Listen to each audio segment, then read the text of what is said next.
Hi guys, எதை பற்றி பார்க்க போகிறோன்னா நம்ம சென்னை சூப்பர் கிங்ஸ் அணி பார்த்தீங்கன்னா லாஸ்ட் மேட்ச்சு தோத்துட்டாங்க பஞ்சாப் அணிக்கு ஆப்போசிட்டாக. அதுலேருந்து நிறைய சர்ச்சை வந்துட்டுருக்குங்க. சென்னை அணி பிளே ஆஃப்ஸுக்கு போகுமா போவாதான். அதுக்கு முன்ன வரைக்கும் சென்னை அணி போவோம்னு நிறைய பேர் சொல்லிட்டு இருந்தவங்களாம். இப்போ பார்த்தா சென்னை அணி போவாதுன்னு சொல்கிறாங்க. ஏன்னா அந்தளவுக்கு தான் சென்னை அணிக்குள்ளே இப்போ ஒரு குழப்பம் இருக்குது. பேட்டிங் ஆர்டர் எதுவுமே ஒன்றும் செட் ஆகலை. அதனால் சென்னை அணி பிளே ஆஃப்ஸுக்கு போகுமான்னு சொல்லிட்டு நிறைய பேர் கேள்வி எழுப்பிட்டு வந்துட்டுருக்காங்க. அதனால் அடுத்த போட்டி யாருக்கிட்டன்னு பார்த்தீங்கன்னா அதுவும் பஞ்சாப் கூட, பஞ்சாப் அவங்களோட கிரவுண்டில். அதனால் அந்த போட்டி கண்டிப்பாக விறுவிறுப்பாக இருக்கும். முக்கியமாக ரெண்டு அணிக்குமே முக்கியமான மேட்ச்சு. கண்டிப்பாக அதில் நம்ம சென்னை அணி பார்த்திங்கன்னா ஒரு அப்டேட் வந்திருக்கு. பிளேயிங் லெவலில் சேஞ்சஸ் எடுத்துகிட்டு அதில் முக்கியமாக நம்ம ரச்சின் ரவீந்திராவை பிளேயிங் லெவல் எடுத்துகிட்டு வரும்போது தான் தகவல் வெளியே இருக்குங்க.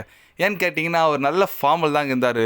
இந்த ஐபிஎல் வரதுக்கு முன்னே நல்லா ஆடிட்டு தான் இருந்தார் அவங்க நியூசிலாண்ட் அணிக்கோசரம் கூட.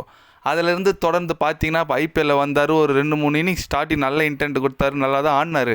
அடுத்து என்னத்துல ஒரு 3 போட்டி சரியாக விளையாடல, கோல்டன் டக்கு அப்படி இப்படின்னு அவுட் ஆகி போயினார். அதனால் அவரை ட்ராப் பண்ணிவிட்டு அப்புறம் ரஹானே ஓப்பனிங் ட்ரை பண்ணாங்க. ரஹானேவும் ஒரு செட் ஆகிற மாதிரி தெரில. அவருக்கு நிறைய சான்ஸ் கொடுத்துட்டாங்க, ஒன்னோட அவர் செட் ஆகிற மாதிரி தெரியல. அதனால் மீண்டும் ரச்சின் ரவீந்திரா பக்கம் போயிருக்காங்க நம்ம சிஎஸ்கே அணி. கண்டிப்பாக அவர் நல்லா பண்ணுவார் நான் எதிர்பார்க்குறேங்க. ஏன்னா ட்ராப் பண்ணிட்டு பெஞ்சில் உட்கார வச்சு இப்போ இறக்குறல, அதனால் அவரோட பர்ஃபார்மன்ஸ் நல்லா இருக்குன்னு நான் நினைக்கிறேன். டீசெண்டாக நல்ல பேட்ஸ்மேன் தாங்க. ஏன்னா நல்லா ஆடுற பிளேயர் தான், நல்லா பண்ணியிருக்கார். வேர்ல்டு கப்பில் உங்களுக்கு தெரியும் எல்லா மேட்சும் கன்சிடென்ட் பெர்ஃபார்மராக இருந்தார். இத்தனைக்கும் போலிங்கே போடுவார், லெஃப்ட் ஆர்ம் ஸ்பின்னர் வேறு. அதனால் இப்படியாப்பட்ட பிளேயர் நம்ம சென்னை அணியில் எத்ததே பெரிய விஷயம். அவர் பிளேயிங் லெவலில் எல்லாருக்கும் ரொம்ப கஷ்டமாக இருக்குது.